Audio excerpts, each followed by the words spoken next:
Right, hello world. I'm back here. I do have to apologise for the light again. Again, it's getting darker. The nights are drawing in, and I'm afraid there's not really an awful lot I can do about it. I'm afraid, so you just have to live with it. I'm afraid. So yeah, I'm doing my Beatles albums collection today. I know I've done it before, but this time I've obviously got some new ones, and yeah, there's. I want to talk about the pressings as well. So yeah, I'm just going to sort of start pretty quickly because this is the second take I've done of this, and the first take was over an hour and 20 minutes long. So I don't want to do that. So I'm just making it as quick as I can. All right. So if I can get it in under an hour, okay. All right. That'll be good. Right. Okay. So this first one is the Beatles Anthology 2. Okay, it's the only Beatles anthology one I've had, and I've only played it a handful of times. But yeah, this is on the Apple label. Okay, and you notice that they use the Beatles logo and try and make it as kind of glitzy and glamorous as they can. Pretty much. The older Beatles records, the original ones, just came on generic Parlophone or Apple labels, and yeah, they weren't much to write home about in terms of like label quality and whatnot. But there it is. Okay, and there's the other side. Okay, this is the I don't know what album it is. Oh, it's side 1 and side 2, okay? But there's 6 sides and they all look like that.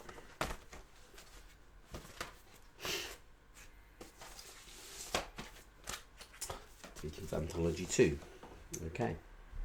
Right, this one is really going back to the vaults. This is the Beatles Rock and Roll Music Volume 2. Now, in 1976, EMI released a compilation of Beatles songs that was just called Rock and Roll Music, and it was a double album. Okay, this is essentially what was on LP2. MFP shortly after that released both albums separately. Okay, and this is the later stuff. Okay, it's a good track listing. Starts with Dizzy Miss Lizzie and ends with Get Back. Okay, and I think it's probably. It's not quite chronological. It's not quite chronological, but yeah, I got this when I was about 12, and yeah, I really loved it. Okay, although what I don't like is I haven't played it for years and years, so I have no clue what the vinyl's like. But what I don't like is these labels. They're a bit grotty. Yeah, in my opinion, the blue MFP label from the 1960s odd-ish, was far nicer to look at than that. Okay, and actually I've got some MFP records from that era. The vinyl is much better quality. Look at that. I mean, that's verging on warped, that is.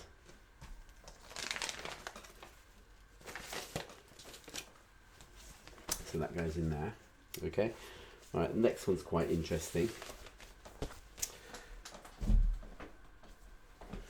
This is the Beatles live at the Hollywood Bowl. Okay, now again, EMI released this in 1977. They had a bit of a rush on re-releasing Beatles records, and this live at the Hollywood Bowl thing had never been released before. Okay, so this one would have been a must for most Beatles fans. Okay, again, MFP, which are a division of EMI, they're the budget division of EMI, released a copy of it later. Okay, now the original British release was a gatefold sleeve, pretty much like this, writing on the back, okay, track listing, whatnot. Okay, however, when MFP released it, it wasn't a gatefold. Okay, this is an original Indian pressing of the same album. Okay, and again, it's not a gatefold. Okay, but it is actually released on Parlophone. Okay, and again they've tried to make the label a little bit attractive. Okay, but yeah, somewhere on here it will say that it was made in the Dum Dum factory in India. Okay, but this just basically says made in India by the Gramophone Company of India Limited. Okay, Parlophone have gone through various different names, and originally when the Beatles were releasing albums, the first couple were released on labels that said the Parlophone Company Limited. And then for about the next 10 years, from about 65 onwards, it said the Gramophone Company Limited.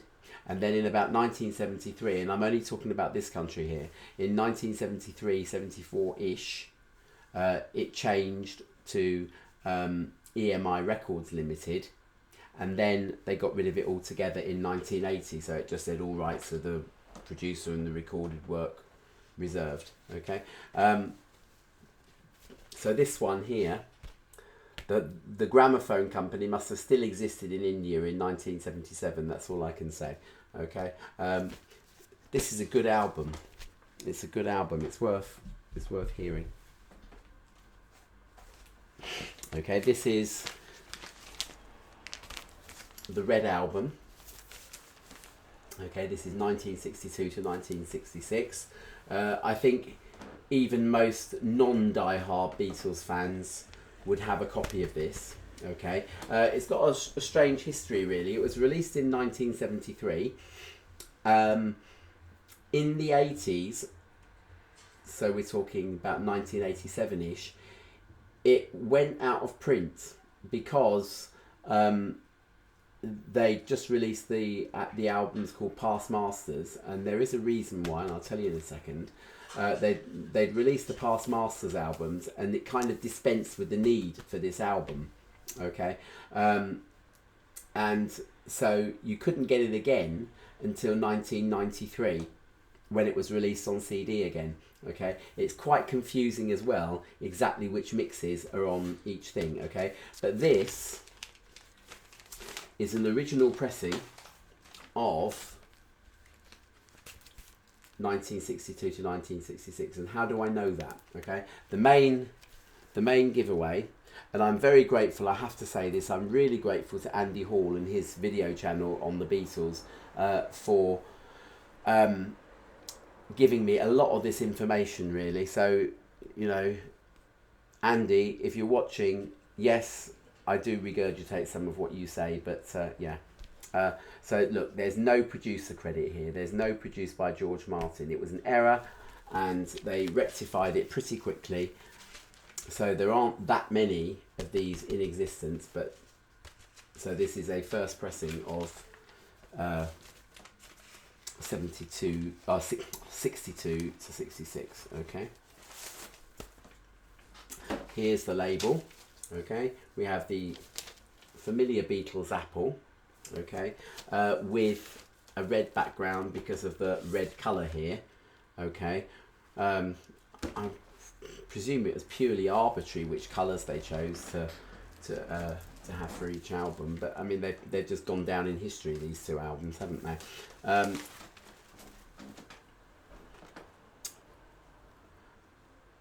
The perimeter text of most Apple labels is in a sort of cursive squiggly wiggly font, and it's usually in green.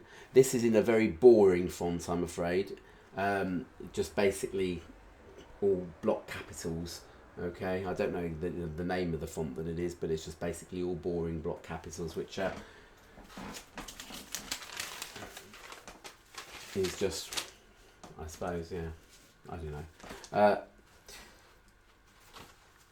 This is a good track listing. However, with both of these albums,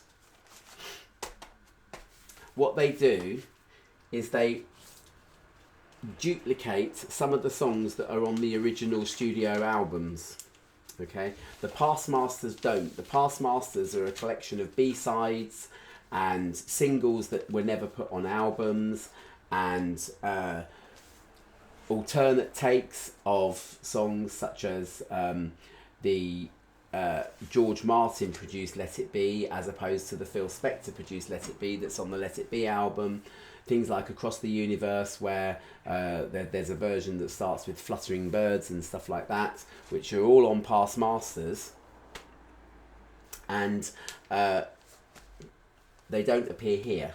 Okay, so all those sort of quite collectible ones, loads of songs that were on EPs as well, like the Long Tall Sally EP, for example, didn't make it onto UK albums, and they're all collected on past masters. I would say that past masters is now a triple album. I've got a copy of it in the mono box set, but there's a stereo version of it as well, which has a slightly different track listing, but I would say that that is probably the better bet. If you've got all of the studio albums and past masters, you've got every song that the Beatles wanted to be released to their audience, basically.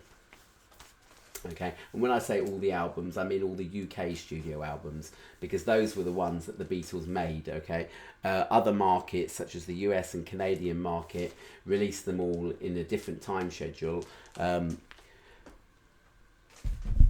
so it may not be exactly the same. But you know, get the collection of UK albums, get past masters. You've got all the Beatles songs. Okay, all right. This is the Blue Album. Okay. This is an American Capitol release, okay, and again, it's the first pressing, no producer credit there, okay. We have no apples on this label because it's on Capitol, okay. I do believe that it was released on Apple in the UK as well, in the US as well, okay, but look, again, that's just quite a plain blue label. Okay, there will have been a red one like this as well, but I don't have it. Okay, the mixes on this album, because it's an American copy, went with whatever mixes were released at the time. So, for example, let's think about some of these tracks. I mean, we've got most of Sgt. Pepper on here. And they would have been the mixes that were sent to America, so they're ever so slightly different. Strawberry Fields Forever, there were two mixes of Strawberry Fields Forever, two stereo mixes that are in sort of circulation. Okay, there was one that was done in 1967. I think at the end of 1966, the Beatles were under pressure to release a single. I don't think they wanted to release Strawberry Fields Forever, but it was the only one that was halfway ready, so they did. Okay, and they backed it with Penny Lane. So if it had just been intended as a release as a single, they wouldn't have made a stereo mix for it. But because they were going to put it on whatever the Beatles' next album was going to turn out to be, because I don't think Sgt. Pepper had kind of come into existence then, they made a stereo mix of it, okay? The 67 stereo mix of this, or 66, late 66 stereo mix of this, whatever time it was, is a better mix, okay? The edit, the very famous edit between the two versions of Strawberry Fields, where one was speeded up and one was slowed down and they were kind of glued together, that is much better concealed in the 1967 mix, okay? In 1971, after the Beatles had split up, for some reason or other, it was remixed again, okay? And there are slight differences between the stereo, okay? And the cut between the two is actually very clear on that 71 mix. Also, there's a bit where a plectrum from an Indian instrument gets dropped into inside it, and they have a bit of a giggle about it, and you can actually hear the plectrum falling into it. Okay, it's in ba-da-da-da-ba-da-da-dum. The first time you hear one of those, you'll hear a clunk afterwards, and that is very clearly audible on the later mix. Okay, I think, I mean, again, it's so confusing, but the later editions of Magical Mystery Tour and the 1993 CD mix and the UK original release of this album have that 71 mix on there. Okay, the American version doesn't. It has the 67 mix on it. So it really is interesting from that point of view. Okay, Penny Lane on here is in fake stereo because again that was a single. They sent this, you know, when they decided, oh, we're going to release Penny Lane and Strawberry Fields as a single, they sent off mono mixes to the US, and the US made a fake stereo out of it. They made one which originally was released on the US version of Magical Mystery Tour, and which was quite bass heavy. Okay, and then they made a slightly toned down bass version for this album. Okay, but it's in fake stereo. I Am the Walrus has a very slightly different introduction, and also in the long I'm Crying bit that comes in the middle, that is I think the drum beats are slightly different. I think in some cases the drum beats have been edited out, and in other cases they've been edited back in again. Okay, so again the UK mix of I Am the Walrus is different from this one. Okay, at the beginning the piano introduction is slightly different, so whereas there are da dum da dum da dum da dum in the UK mix, there's a beat less in the American mix. Okay, so again you just have to count the beats. Okay, but also on here Hello Goodbye, for some inexplicable reason, is in mono. Okay, there was a stereo mix of Hello Goodbye made at the time, I believe, and it was not used for this particular compilation. And none of that is detailed on here, which is a shame, really. Okay, you just have to listen to it. Okay, so that's my very few Beatles compilation albums out of the way. So now we're on to the studio albums, and I'm working backwards, as you can possibly tell. Okay, this is Let It Be. Okay, it has a green apple on it. It's quite a sort of deep green, but it's not the same shade of green apple that you see on the labels. Okay, I watched a video by someone called something like Mr. Tie Dye or something like that. Can't remember what his name is, but he's basically going through his American collection, and apparently there are versions of this available with legalese text underneath. Okay, and there are also versions without the frames that are surrounding each Beatle here. Okay, so that's something to look out for. Okay, I don't know what version at all this is. The Apple labels were just thoroughly confusing as to which one was which. Okay, but I will describe it, and if Andy Hall, if you are watching, please tell me what version I've got. Okay, so this is the label. Okay, we have the cursive print for the perimeter text. Okay, it's 2 semicircles like that, because some Apple labels have it going all the way round the text. Okay, EMI recording, and EMI recording is on 2 lines. Okay, there are some Apple labels for the White Album, and I believe Yellow Submarine as well, where an EMI recording was all on 1 line. It's all very close together. There are no gaps in between where it says an EMI recording 33 1/3 made in the UK and side 1, and on the other side where you've got stereo, the serial number and the matrix number. Okay, unfortunately in this light and with my bad eyesight, I cannot possibly read what that matrix number is. Okay, but yeah, that's my Let It Be. Okay, the vinyl itself feels very good quality, quite chunky, so I'm hoping that it's actually an earlier copy of it. All right. So that's Let It Be.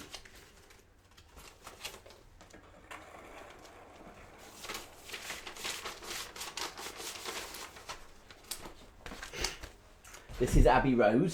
Okay, this is a 2012 stereo remaster. Obviously, this was only released in stereo. Lovely black inner sleeve, die cut inner sleeve, by which I mean that you have a sort of plastic bit there where you can see the record, but on the back you don't. Okay, lovely anti-static sleeve as well. Okay, and here is the label. Okay, got a couple more Abbey Roads as well to show.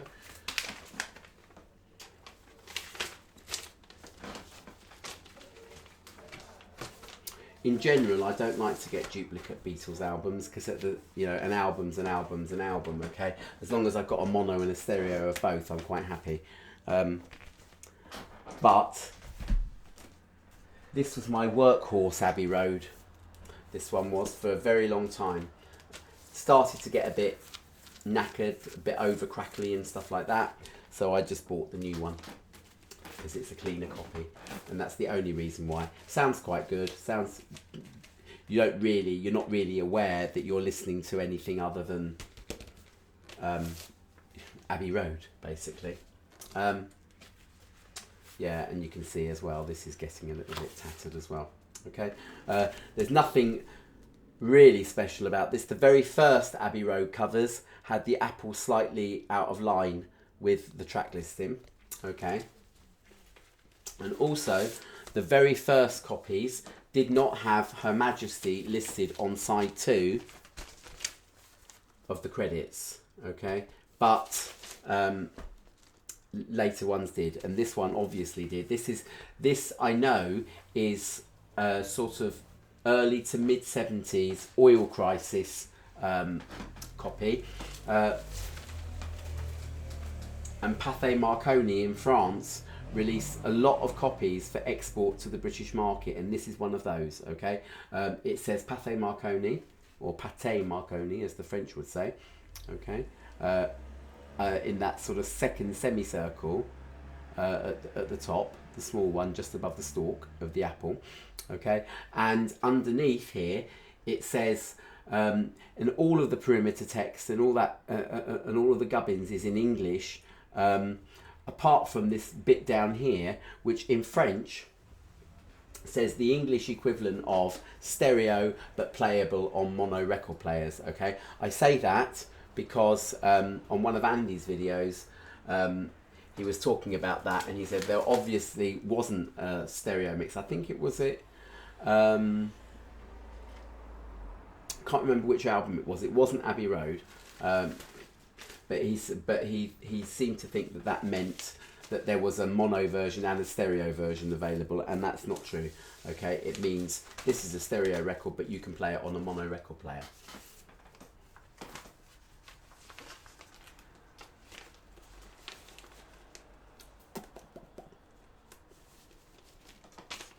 Right.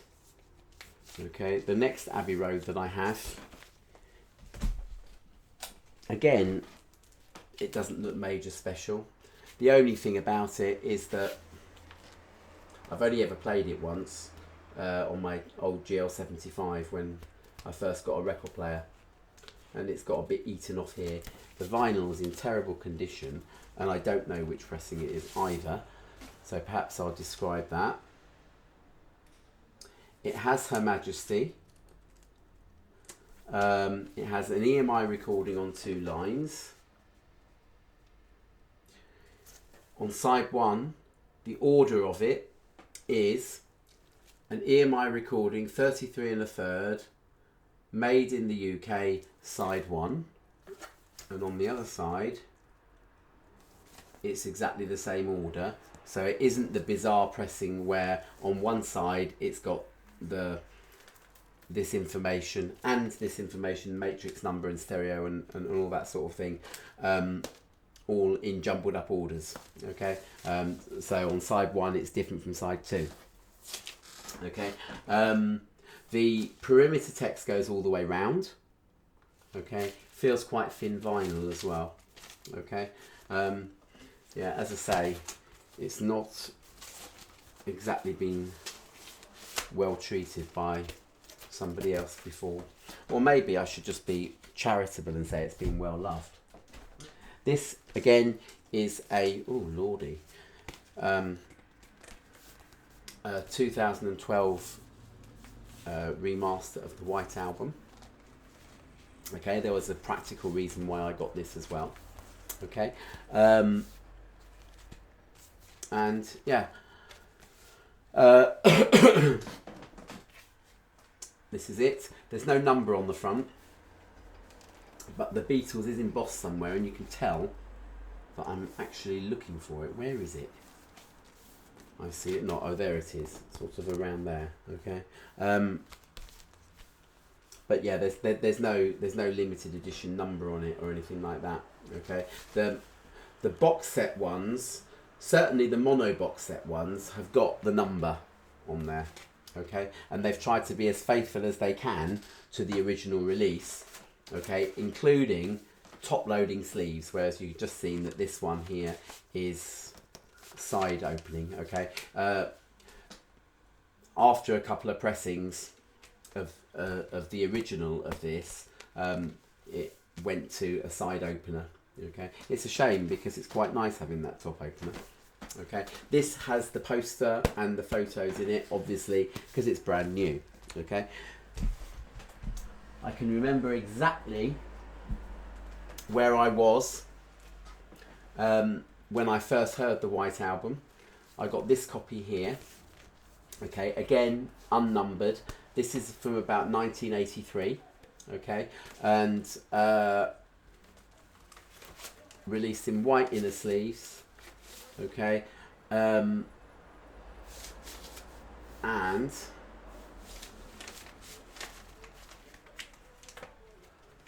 what else can I say about this? It's just got the photos in it. It's just got the photos. So yeah, okay. And for me, whilst we're here, both of those are obviously stereo. Because of the time that they were released in. Okay, the mono White Album was not released in great quantities, certainly not in the huge quantities that an album like Please Please Me would have been released in. Okay, so yeah, it's a stereo, and I believe actually this is the first album that I would put my hand on heart and say it definitely sounds better in stereo. Okay, for all of the others, I think actually mono is the way to go, but this one was obviously conceived in stereo. Okay, this is Yellow Submarine. Again, this is a later release of Yellow Submarine.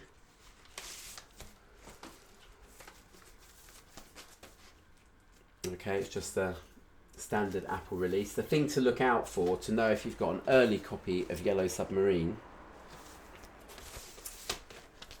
is the back cover. Okay, the British back cover is quite plain and boring. The American one had loads of characters on it, but there were two lines sort of going across here, and the very first issues were red, the second lot were black, and then they dispensed with it altogether. Okay, I don't know whether or not the original pressings had a flip back sleeve. That's something that perhaps I ought to take notice of. Watch another one, watch Andy's videos for the umpteenth time and see whether or not it did. Okay, but yeah, this is just a generic kind of 70s 80s pressing of it. Okay, and the vinyl isn't in too good a condition. Again, the stereo on here is genuine stereo. The mono is not a separate mono mix. It's just exactly the same as the stereo ones, but just condensed down to mono. Okay, so all the songs where there were differences from the mono version to the stereo edition, such as Yellow Submarine, which on the mono edition has different backing vocals towards the end of the song in the As We Live a Life of Ease bit, and slightly different effects. This one sounds exactly the same as the stereo edition in mono. And yeah, so it's basically, yeah, they were just making a concession here. I think possibly it just cost too much by this time, and the market was for stereo, and you know, the Americans had been into stereo a lot earlier than the UK, and I suppose, you know, they were just trying to make mono look a bit old hat, and I can't imagine I think they're called fold down mixes, where you get the stereo and just sort of compress them into mono. I can't imagine it sounded particularly good, put it that way. Okay, certainly the mono editions of the songs that had specific mono mixes sounded a lot better. Okay, this is a UK release of Magical Mystery Tour. Now, this was first released in 1976. Okay, the EP of Magical Mystery Tour, which just had side one, spread over two 45s, two 7-inch 45s. I think there were 45s, but anyway, two 7-inch singles basically. Had 3 and 3 tracks, okay, and just these ones here. Still had the booklet and the lyrics and all that sort of thing, but yeah, it was reduced down to the size of a double single. Okay,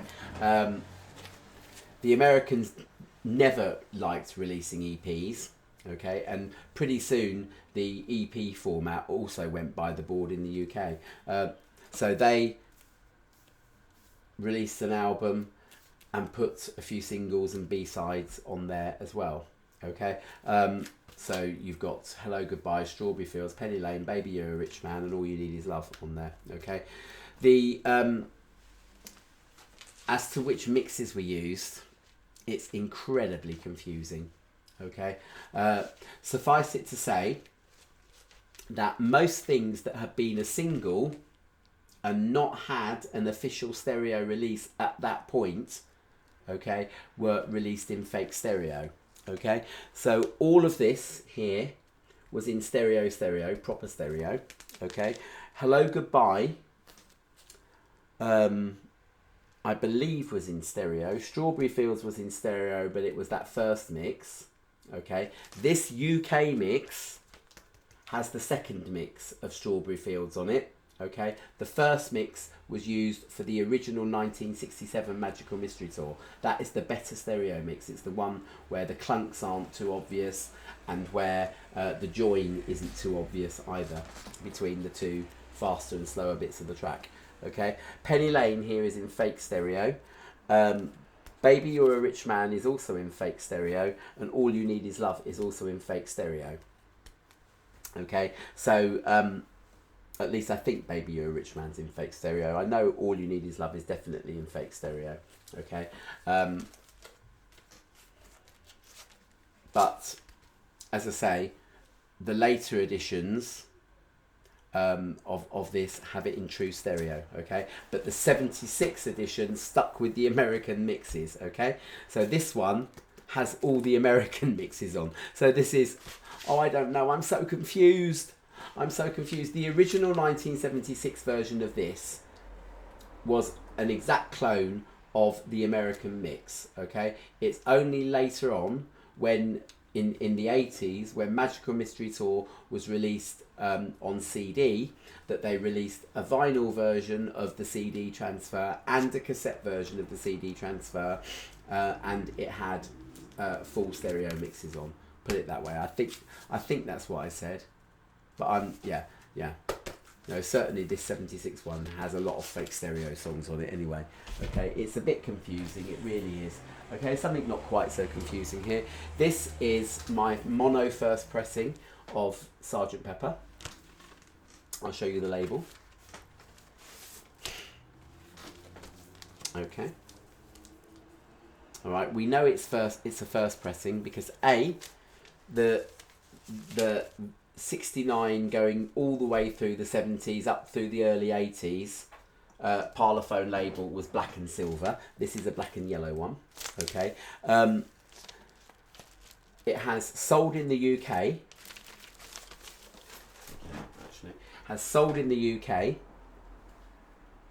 written underneath the parlophone.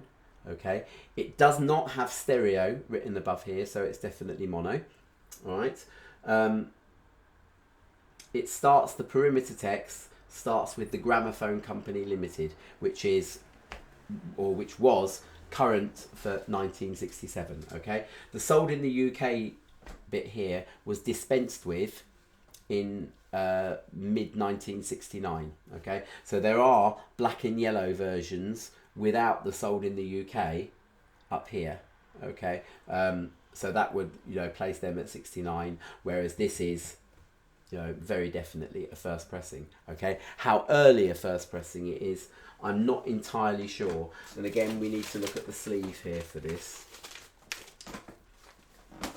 Okay, 3 different types of sleeve, and it's all to do with Garrett and Lofthouse. Garrett and Lofthouse were the makers of most of the sleeves of Beatles records. Okay, and after some of the Sgt. Pepper ones, just where my finger is here, it says patent pending or patent applied for. Okay, patent applied for means we've applied for the patent, but we don't know if we're going to get it. Okay, and patent pending obviously means we're in the process of getting a patent, but we know we're going to get it. Okay, this is because the other company, Ernest J. Day, that made some of the earlier Beatles sleeves,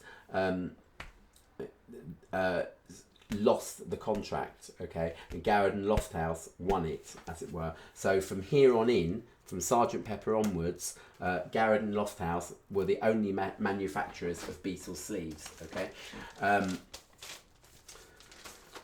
poor Ernest J. Day were kind of left out in the cold, but they, I think, were kind of only sort of brought in, as it were, to kind of manage the you know, the surplus, because obviously the demand for this was so great that, you know, maybe Garrett and Lofthouse said we can make 90% of them, but, you know, you're going to have to contract out the others. Okay, this stopped people making kind of illegal and fraudulent copies of the sleeve as well. Okay, by the fact that only Garrett and Lofthouse could make it. All right, it does have all the bits and bobs inside it. Okay, it's got the funky psychedelic sleeve. It has got the funky psychedelic sleeve. I know it has, but I can't find it at the moment. This is oh yeah, it definitely has. Yeah, there it is. I can't get it out, but it has got it. Okay, this is the card. It's thicker card, and as Andy Hall will tell you, it was a darker green than the light green that kind of followed. All right, and look, if I show you, look, it is in there, but I just can't get it out. Okay.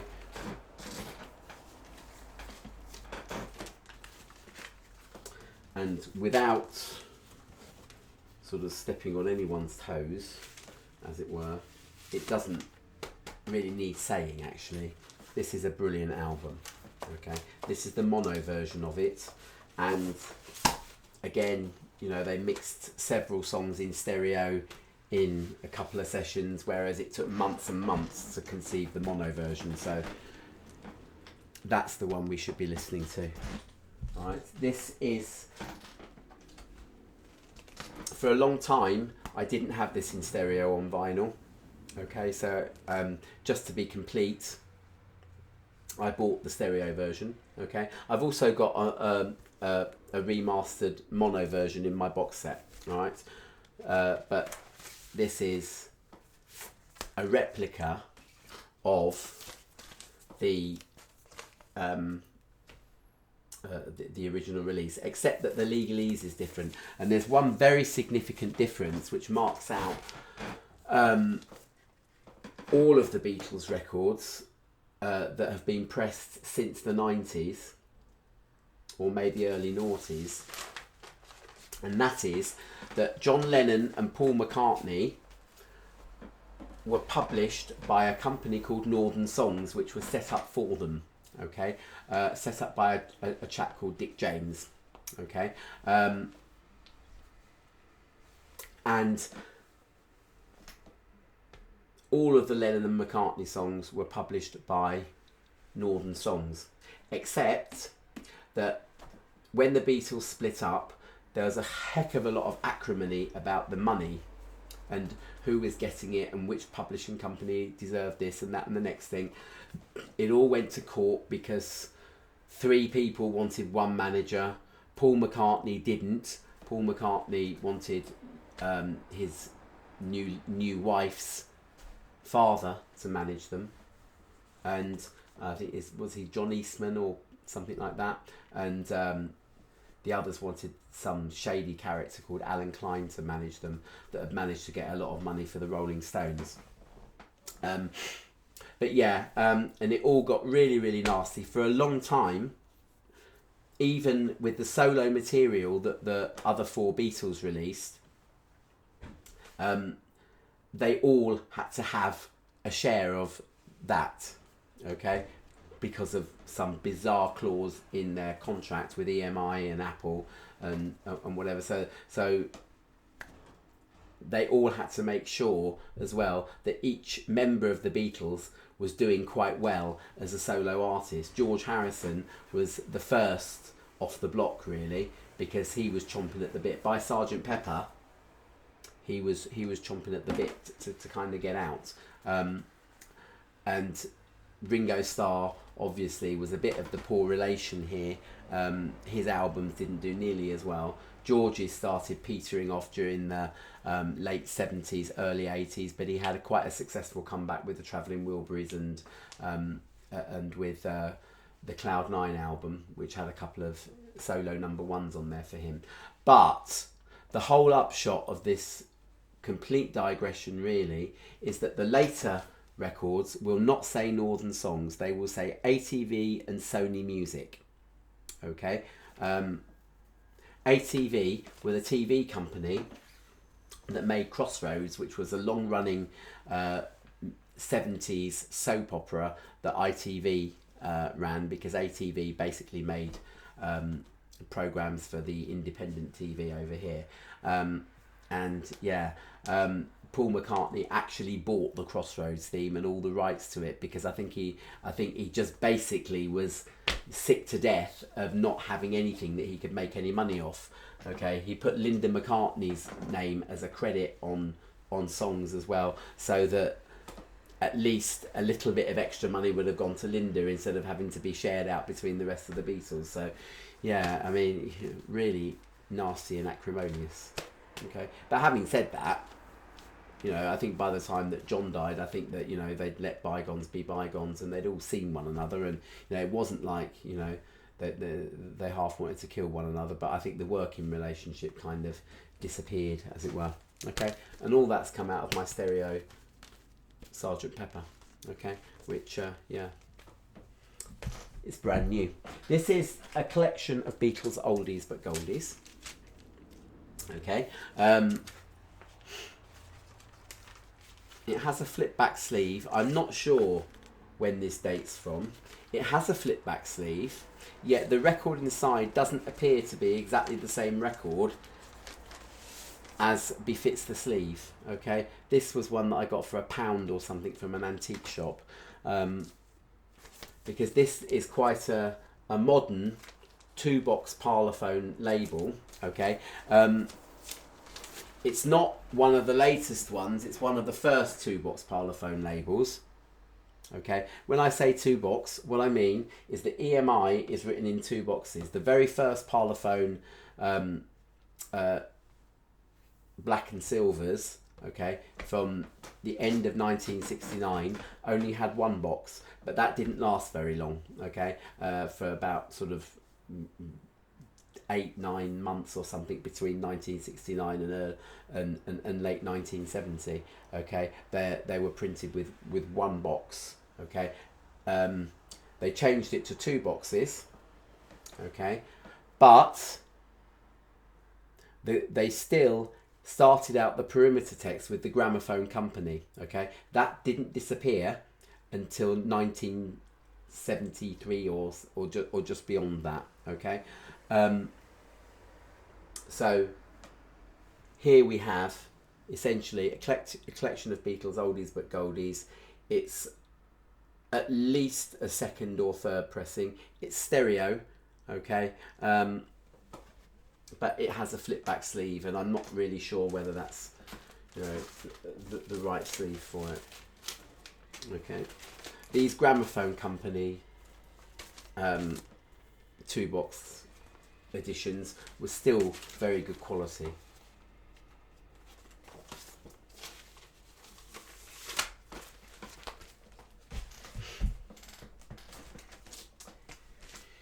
Here we have a stereo revolver from the mid-70s. Again, this is a Pathé Marconi, but this is not a Pathé Marconi Apple label. This is a Pathé Marconi 2-box Parlophone label. Okay, I don't have any 1-boxes to show you, I'm afraid. That's a bit sad. I saw a Sgt. Pepper 1-box, but it was £45, and I didn't really want to spend £45 on it. I think it was overpriced, to be honest, as everything in the shop appeared to be overpriced. But here we go.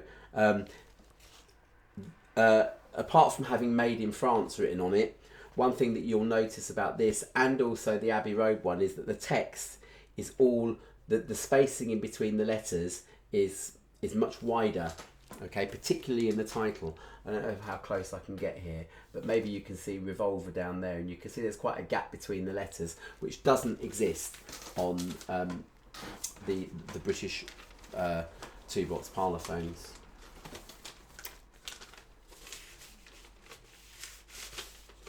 So that's the mid-70s-ish version. This is an original mono Revolver. The condition of this vinyl is terrible.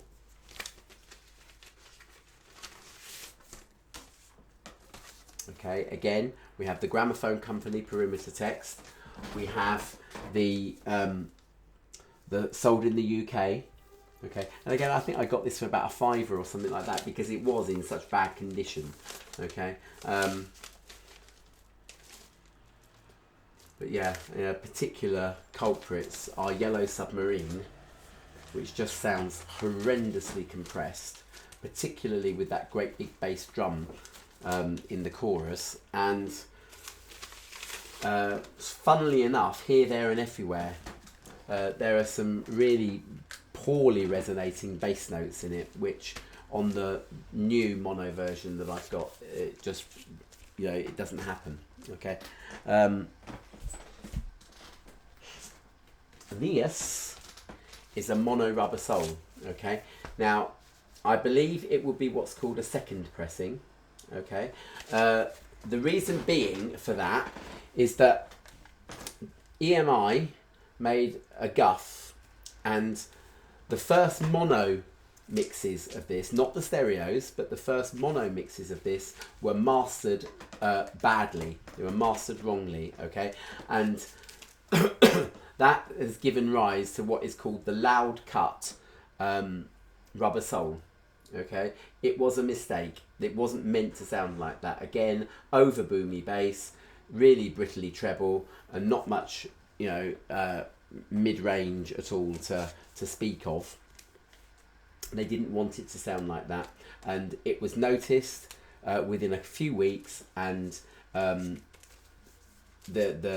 remaster was done. Okay, but in that period, okay, between we've noticed this and hell, we'd better get another one out, for some reason there were some rubber soles that had both sides over loud.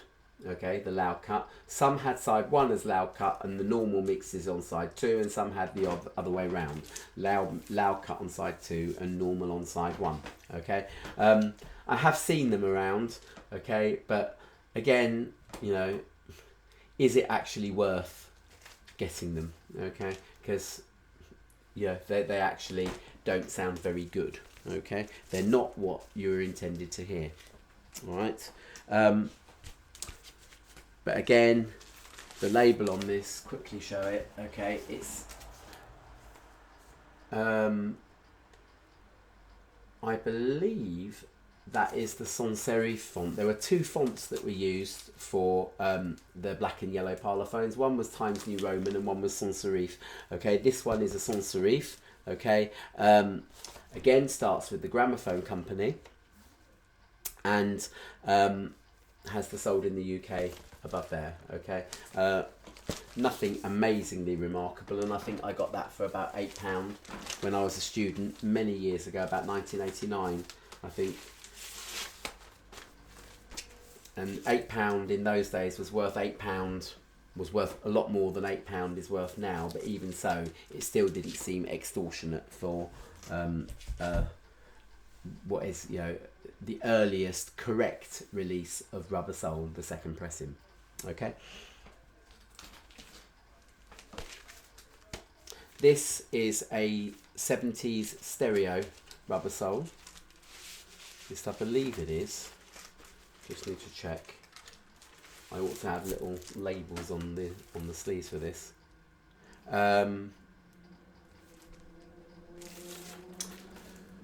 What I just said then was wrong. This is a 70s mix. It's an early 70s mix. It's one of the earlier.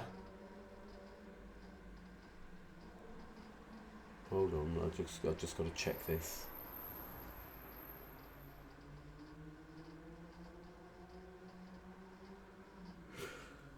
I do beg your pardon. I honestly, because it's getting so dark now, I honestly cannot read this.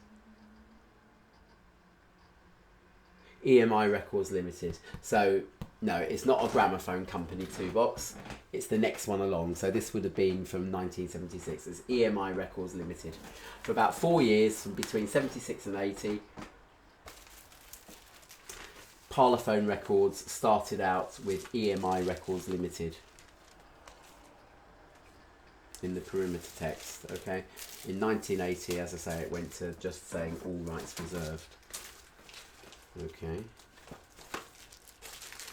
so that's my stereo version of this. Okay, the stereo version of this isn't bad. Okay, we'll get to that particular issue in a minute. Okay, this is a mono help, just here. Okay, has an outline mono here. I don't know what size. Again, people say small mono, big mono, medium size. It's only if you've got others to compare it with that you can actually see whether it's small, medium or whatever. But again, this is either a first or second pressing. Okay, it has the sold in the UK text. I believe it has the Times New Roman font. I think that's the Times New Roman font. It looks different from the other font. Okay, the 33 and the third RPM, the Parlophone and the sold in the UK, and the matrix numbers here, the P1965, they're all quite closely squashed together. Okay, that means something. Okay, because there are other albums where there are gaps. And talking of which, talking of label credits, I do have to go back to Revolver for a second. There's something really important which I forgot to say. Okay, which does mean that this video is going on for a crazy length of time. Revolver. Alright. Now, this is something I noticed, but that Andy didn't pick up on in his Revolver video. Okay, and I noticed it on his video. Okay. He's got loads and loads of different versions of different pressings of albums. Okay, there are some Revolver albums, and this is again the Times New Roman font. Okay, and on it, it has, for example, track 1 says Taxman. In brackets, it has Harrison, and then a dash George Harrison, okay, because George Harrison was the lead vocalist. Now, it's very peculiar. Most records do not state who performed the lead vocals on the label, okay, but there are versions of this where it's got it the other way round. So it would say Taxman, George Harrison dash, and then Harrison in brackets as being the composer, okay. Similarly for Eleanor Rigby and all the other songs, actually, Eleanor Rigby, on this particular copy it says Lennon McCartney in brackets, and then it says dash Paul McCartney because he's the lead singer, okay. And there will be versions that will say Eleanor Rigby, Paul McCartney dash Lennon and McCartney in brackets, okay, having it the other way around. There is also in existence a label which for some reason totally omits the composer credits and just has the lead vocalist. So for example, Yellow Submarine, Ringo Starr. Obviously Ringo Starr didn't compose Yellow Submarine. It's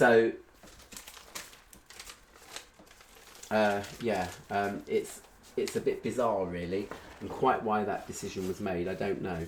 And thankfully the composers are listed on the track listing, okay. The main vocalists are not, oh yes they are, the main vocalists are also listed here as well. So it's just totally bizarre because all that information was essentially on reproduced on the record label. And I think if you're going to choose any one to put on there, you put the composer on the record label. Okay, so it's bizarre really. Right, going back to where I actually was in sequence, okay, that was my mono help, okay, I need to put it back in its sleeve, but I'll do it later. This is, that was my mono help. This is my stereo help, which again is a 2-box parlophone, okay, an early 2-box parlophone release, and again, this one sounds brilliant. My mono one, my first or second pressing mono help, is knackered, shall we say. It's not as bad as Revolver. It's listenable, but you know, you do think, oh, that's showing signs of wear and tear, and that is after being cleaned several times with the moth as well. But yeah, 2-box parlophone, the Gramophone Company Limited. Okay, I'm quite chuffed to have all these, the Gramophone Company Limited ones, because yeah, it's you know, a slice of history really, and the quality kind of went down during the late 70s of the pressings, and you know, it only sort of came back up again when vinyl was like the cottage industry that it is now, and in order to sell vinyl they have to be able to put 180 gram vinyl or something plastered all over the publicity for it, and possibly the sleeve as well. Okay, this one's quite interesting. This is a mono Beatles for Sale. Okay, I don't have a stereo version of Beatles for Sale. Okay, I want one. I've never heard the stereo one. Okay, so it's something that I need to do. Okay, it will probably be a remaster stereo, because I think if you're going to pay I don't know, £40 or something for a first pressing stereo that's knackered, and £20 for a brand new version, I think I'd go for the brand new version. Okay, I've got a really expensive stylus on my record player that's worth more than most record players put together, and yeah, I don't fancy ruining it on a really knackered thing. I mean, my knackered monos hardly got played. Okay, you know, hence the reason for the mono box set. Okay, it's all practical and pragmatic. Okay, I'm not buying them just for the sake of having the different mixes. A mono and a stereo is all that I want really. But this one here, as you can see, it's, you know, quite different from the other labels. It has mono written on it, And the reason why is because this is a 1987 Direct Metal Master copy of this. Direct Metal Master refers to the fact that normally after the record is they sort of make a metal kind of stamper, and then they make vinyl copies of that, which they then use to stamp, you know, the records that are going to go on sale. Okay, they've dispensed with like the vinyl stamper, the second vinyl stamper, so it's just coming from the main stamper onto each record. Okay, so in theory it should be better quality. This does sound quite nice. Okay, the story behind why it's mono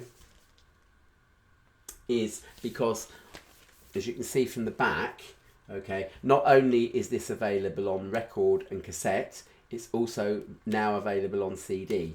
Okay, now George Martin, the Beatles producer, had a bit of a tiff with the management of EMI, because they started out by preparing the first 4 Beatles albums in 1987 to be released in stereo, and they told George Martin pretty late in the day, and he was fuming that they ever wanted to re-release those stereo versions on CD.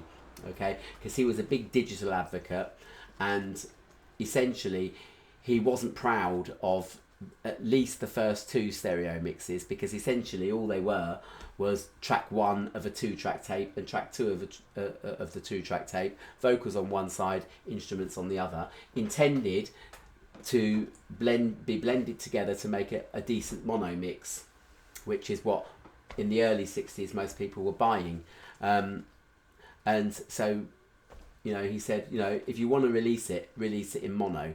Okay, so the first 4 were rush released in mono, despite the fact that A Hard Day's Night and Presuming So, Beatles for Sale, both have acceptably good stereo mixes. Okay, for the next couple of albums, Help and Rubber Soul and Revolver, and I believe Sgt. Pepper, George Martin himself made the digital transfer and tweaked around, played around a little bit with the stereo positions, so they're not exactly the same as the first stereo positions, but they highlighted the good qualities of the CD. And people complained about those CDs, but actually, unless you've got a really, really, really good hi-fi, you're not going to hear very much difference. Okay, and I don't mind them. They're a little bit brighter. There's a slight digital feel to them, in that the reverb isn't quite as spacious as the vinyl. Okay, they sound fantastic on vinyl. They sound acceptable as that first CD mix. They sound ever so slightly better on, you know, hi-fi separates of the caliber of, say, a Riga Apollo or a Saturn R or something like that. But yeah, you've got to have that to hear the difference between them, really. I doubt many people will. Okay, all I know is that this mono album sounds very good on vinyl. Okay, this is A Hard Day's Night stereo. Have I gone over an hour yet? I'm an hour 4 minutes. Okay, this is the stereo version. This is a stereo version released in the, I believe, mid-70s. It's definitely a 2-box parlophone. Yeah, and it starts with all rights of the producer. So actually, this is, you know, kind of, you know, late, around about 1980. This would have been released. Okay, no flip back sleeve. Okay.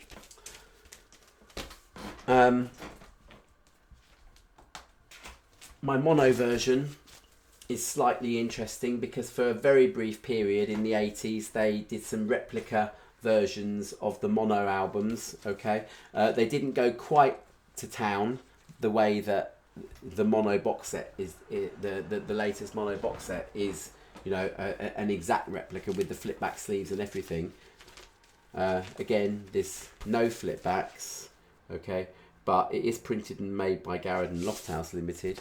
Okay, it has a replica parlophone label. It has the word mono written there, which, just as with my mono for sale, in the 60s, you would have taken it for granted that all records were mono unless they said stereo on the label. So in the 60s, you would have had stereo up there. Okay, by the 80s, obviously, the tables have turned, and records were stereo unless they said mono. Okay. But yeah, so that's that one. It's a replica. The legalese is slightly different. There's no sold in the UK text either on here.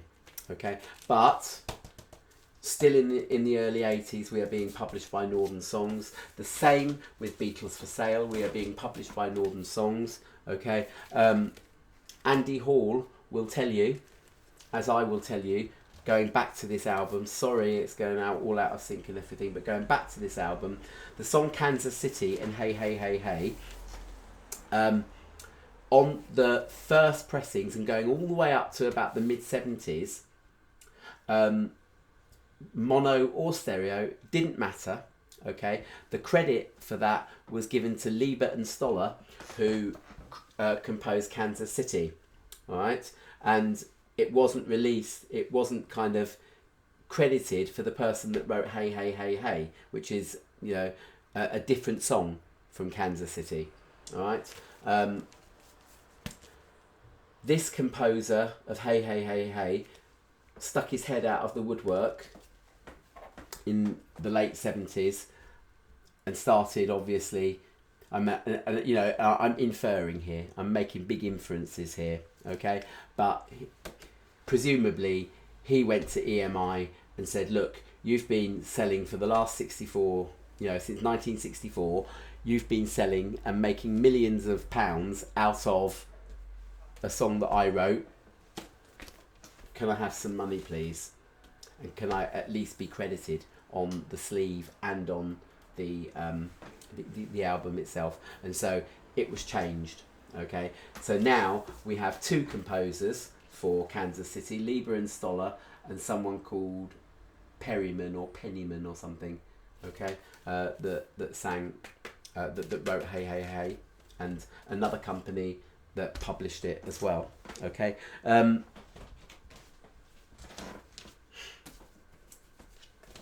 This, I don't know.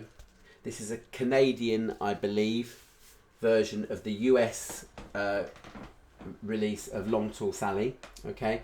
I think this was released after Meet the Beatles. Okay. As far as people from the UK would have this, it's a compilation. All right. It has Long Tall Sally and I Call Your Name from the Long Tall Sally EP that was released in the UK. It has I Want to Hold Your Hand, which was a single.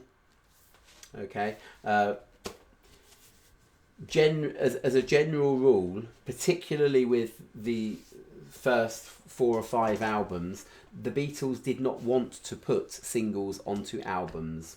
It was not their policy. Okay. They would rather give a completely new selection of songs. If you already had the single, people will be saying, "Oh, I've got the single of that, and I don't know any of the other ones. So why do I need that?" When and you know there's always a bit of trepidation when you buy a new album, thinking, "Oh, am I going to like it?" And you know, considering that albums in those days cost a good chunk of someone's monthly wage for one album. Okay,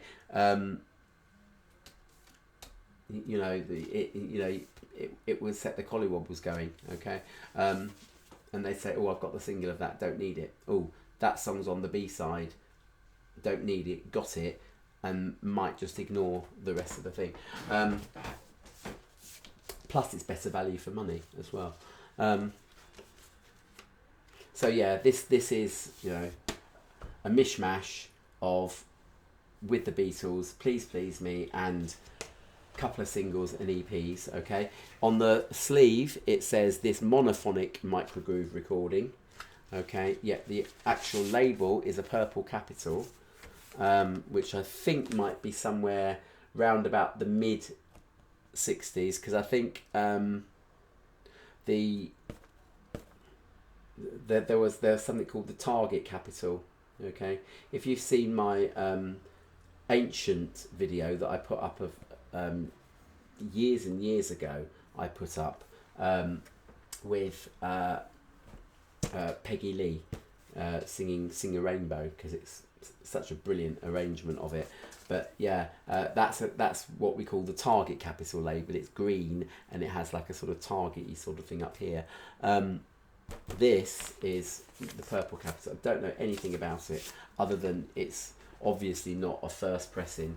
Okay, has no flip back sleeve, but then again, I don't know whether or not American albums were originally released with flip back sleeves or whether they were always the sort of tucked in ones. Okay, nearly at the end, folks. This is a stereo with the Beatles, again 2012 remaster. Pragmatic reason why I bought it: number one, I didn't have a stereo with the Beatles. Number two, my mono copy, which is down here, was absolutely knackered. Okay, I will show you this because I believe that this is again a first or second, very early pressing anyway. Okay, I think it's the first pressing. There are reasons for that. The black and yellow Parlophone label is ever so slightly different from the others that I've shown you. Okay, this is in the Times New Roman font.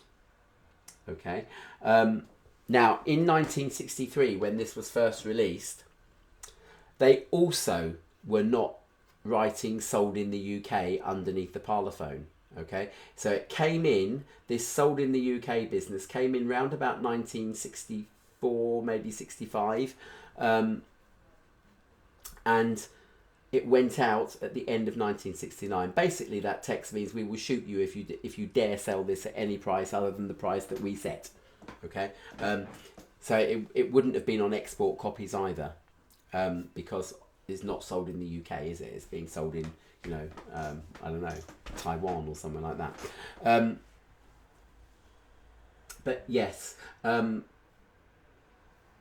there's no sold in the UK text. It starts out with the Parlophone company, again round about 64. I think the first for sales had the Parlophone company text on there. So that is how you would tell the difference really between the 69s that didn't have sold in the UK. You would look and you would see the Gramophone company still around here, and the original early albums would have had the Parlophone company written there. And also the year that they were published in was annotated for, again, most of the albums as P in a circle followed by the year. So Sgt. Pepper would have been P 1967, okay? But Parlophone's early 60s albums had recording first published in, okay, as a sentence. Recording first published 1963, okay? So again, that's how you'll tell the difference, okay?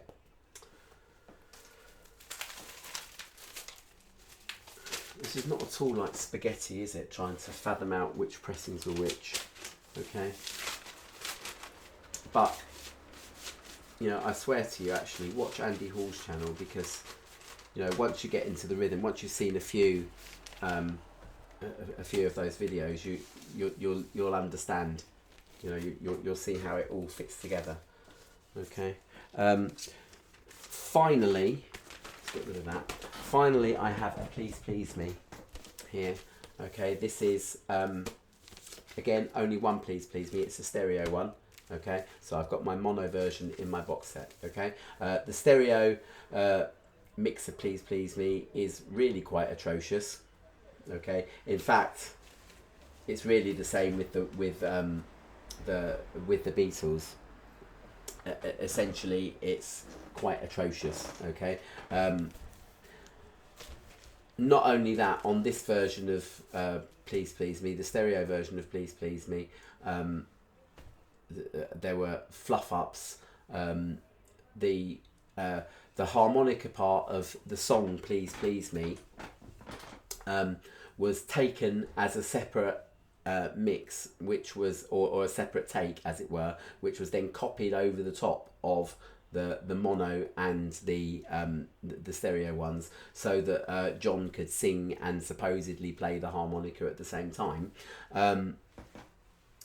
But they fluffed it up on the stereo version. Okay, they also fluffed up some of the backing vocals as well. Okay, there's an I Know You Never Even Try Girl, which it doesn't sound like the backing vocalist knew what line was next, and towards the end the harmonica goes totally out of sync, so it leaves this sort of kind of very echoey bit at the end. Okay, the mono version of this whole album is much more powerful and much more convincing. Okay, because it was conceived as a mono album. It was never conceived as a stereo album, and George Martin will maintain that he never knew that it was going to be released in stereo. Okay, even though it had been a few weeks after this. Okay, this label is a 2-box parlophone, okay, from the early 70s again, and it has the gramophone company at the beginning here, which means it's an early 2-box parlophone. Okay, and it sounds pretty ruddy marvellous. Okay, so yes, I tried to keep it short and brief, but I didn't. Never mind. Okay, if you're still awake now, don't have nightmares. Okay, but hopefully, you know, it's been an informative video for you, and I shall leave you now by saying bye. Okay. Oh, it's 4 minutes shorter.